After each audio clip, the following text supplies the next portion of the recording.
Well, joining me, perhaps to try and take some of the emotion out of this debate, because I've just given you a purely emotional response, is Joe Twyman, founder, of course, co-founder of Delta Poll, Pollster. Joe, apart from what I've just shown amongst Conservative activists on Conservative Home, all we seem to have are 2 or 3 times a week polls that are put out by your industry. The last one showing Labour 11 points in the lead, previous one showing Labour 6 points in the lead, and it's all within the margin of error. What I haven't seen is really any polling or data about, how do people view Johnson as leader for the next election? Can you enlighten us? Well, what we've seen is that for some time now, the view of Boris Johnson has not changed very much. This is going right the way back to before the fines were handed out for his misbehaviour around COVID. Around 6 out of 10 people, before the fines were handed out, thought that he should resign. They thought that he was dishonest. They thought that he didn't play by the rules, and they thought that he couldn't be trusted. Fast forward to when the fines were handed out by the police, 6 out of 10 people thought he should resign. Nothing changed. And last week, after the Sue Gray report, 6 out of 10 people thought he should resign. So it's now pretty consistent. And that suggests that it's bedded in. And of course, if you want to change the view that people have of Boris Johnson, if you want to adjust that narrative, then that's a big struggle ahead. But what also hasn't changed, in some ways, is the Conservative Home polls and polls such as that, where it talks about the possible successors. Because at the moment it's Ben Wallace, but 9 months ago the graph looked the same, but it was Rishi Sunak at the and this top. can change, it can turn on a sixpence, and I get all of that.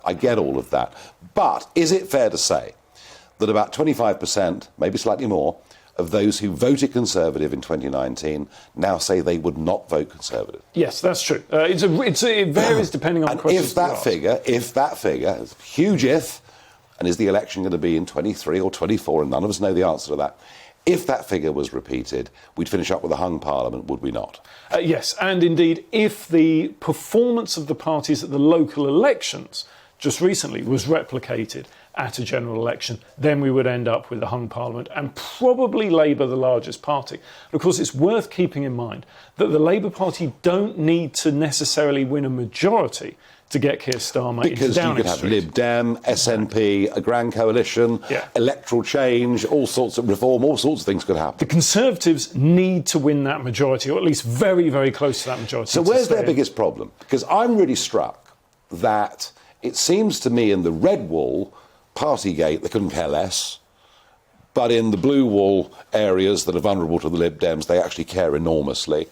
But cost of living is hurting in the red wall. Is that a fair analysis? They have 3 problems. Cost of living is definitely one of them. It is, in all areas, the most important game in town by some distance. And the Conservatives had their announcements this week, but they haven't really resonated. It doesn't come across, at least yet, that the public believe that this is a solution that's fixed, and the issue will continue to bite for some time. That's the first problem. The second problem is this difficult coalition of traditional Conservative voters who may be small government, who may be very pro-business, aligned with the so-called red wall voters who tend to be more socially conservative but economically favour lots of spending. How you marry up and appeal to both sides at the same time is difficult. And just before we came on air, Tobias Ellwood suggesting rejoining the EU single market might help the cost of living. So these divisions are there, they're real. Last thought perhaps on this, Joe. Can you think of a recent precedent of a sitting Conservative Prime Minister who'd lost that big a chunk of their last general election vote that's managed to recover it and win next time round? Margaret Thatcher at one time was the least popular Prime Minister since records began. Is that before the Falklands? And came back to win. That's before the Falklands, yes. But also John Major was hugely unpopular and came back to win. Now, not by the same margin, but it can be done. The question is the damage too great?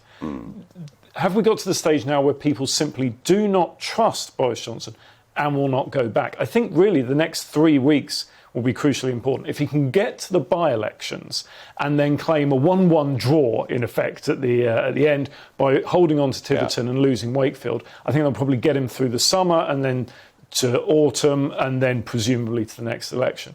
But the next 3 weeks where he's really walking a dangerous tightrope.